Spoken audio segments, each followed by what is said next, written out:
No, before and after.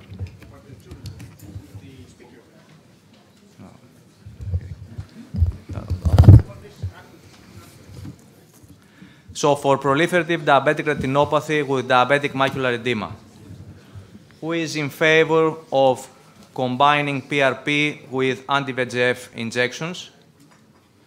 And who is in favor of anti-VEGF monotherapy? Let's vote now. You're saying proliferative disease with DME. Doesn't matter, I'll just keep it confused. Too late, mate.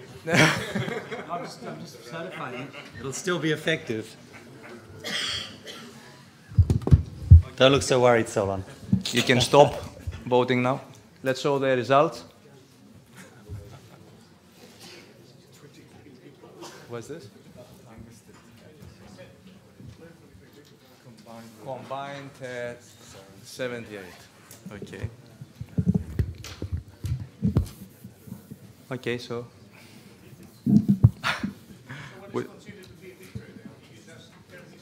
Yeah, if you change the percentage. Yeah?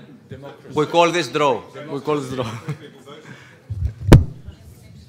23. Okay, let's start. You get them to vote, actually.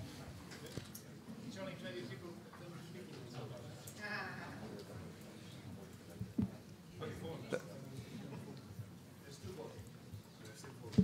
Do you want to repeat the vote with a real, can exclude the macular edema? You can repeat as many times as you want. But You may see a flaw in some of the argument. anyway, let's proceed with the talk.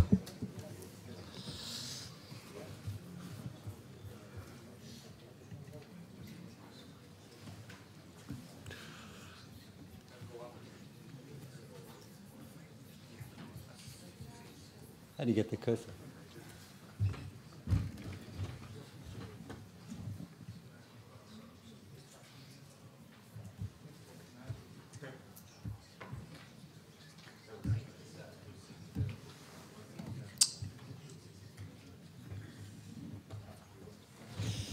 Okay, well, I think it won't be difficult to keep everyone on the side of combinations are better.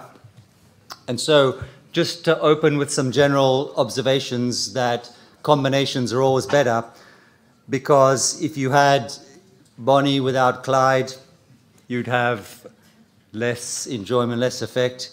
If you have Ab without Ba, you've got less enjoyment, less fun.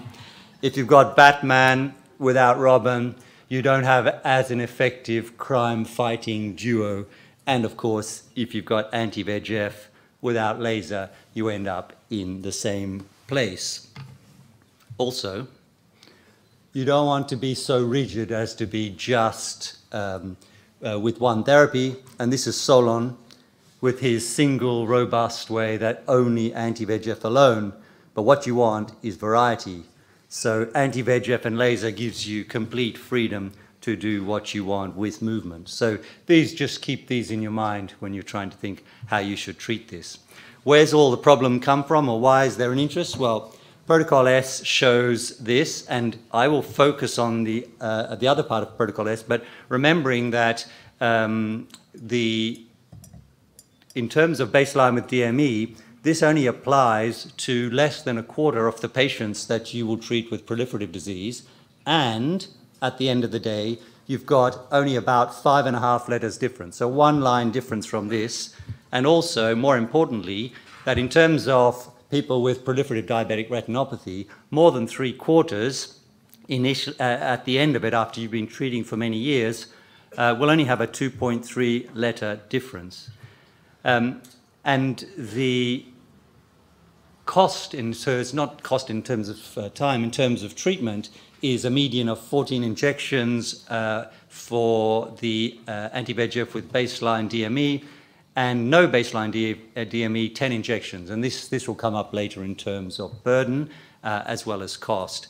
And 6% of anti-VEGF eyes receive PRP for rescue treatment as well. So monotherapy is something that you can't actually rely on.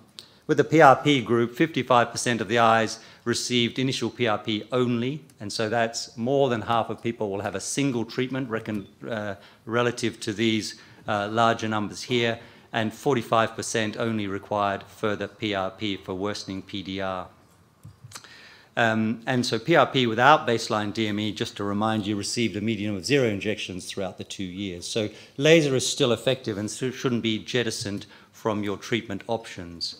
I have in fact focused on proliferative diabetic retinopathy without DME, which I remind you occurs in more than 3/4 of cases. And in these cases, you don't want to be considering monotherapy.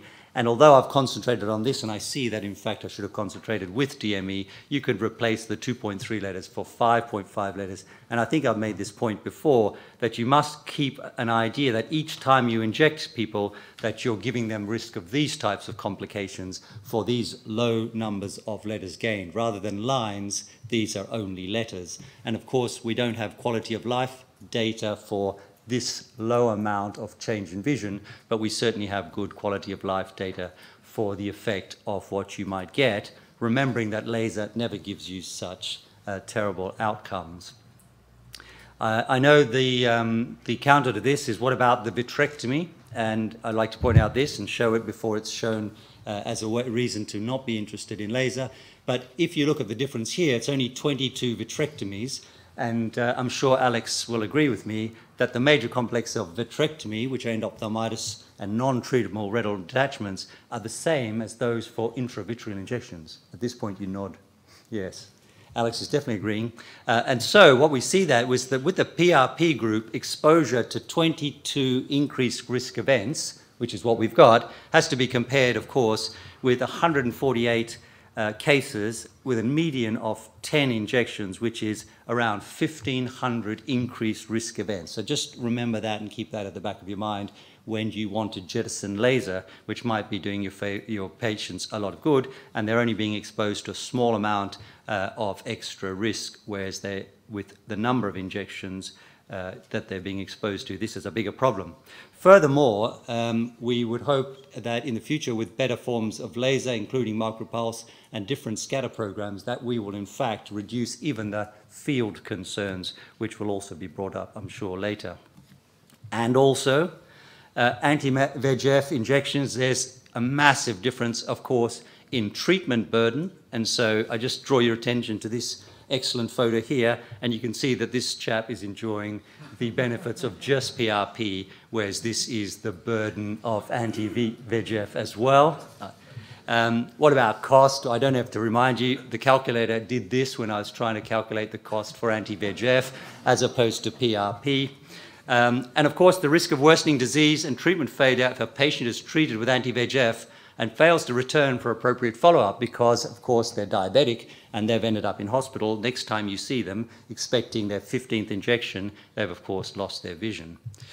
And, of course, PRP has a proven track record of long-term stability for PDR, stable for as long as 15 years with no additional treatments. So bear that in mind. So it's long-term. Finally, in summary, what you want to do is not to go for monotherapy because it leads to this effect.